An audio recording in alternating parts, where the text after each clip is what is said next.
Hello everyone! Once again, ito na naman po ang inyong kusinera.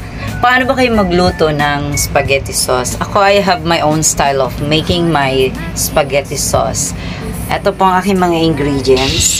Just like the usual spaghetti ingredients. So, iginigisa ko muna po yung bawang, sibuyas, kamatis. Naglalagay po ako ng kahit konting kamatis. Though, lalagyan ko po ito ng tomato sauce.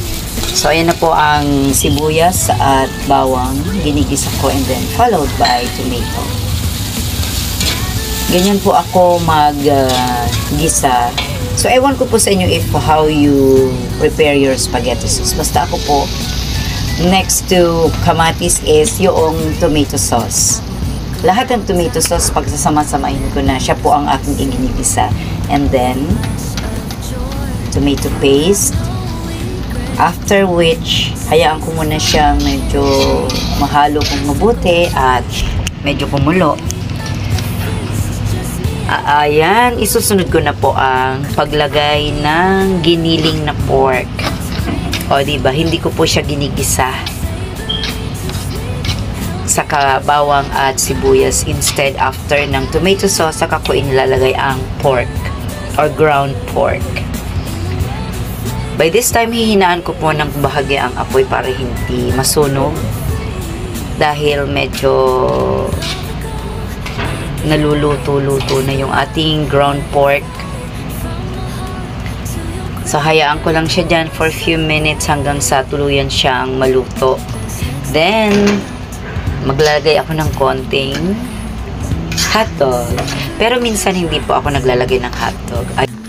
Another ingredients po na meron tayo sa ating spaghetti sauce ay all-purpose cream. Nabulol na naman ako. All-purpose cream po naglalagay dito. At lalagyan ko yan maya-maya ng asukal.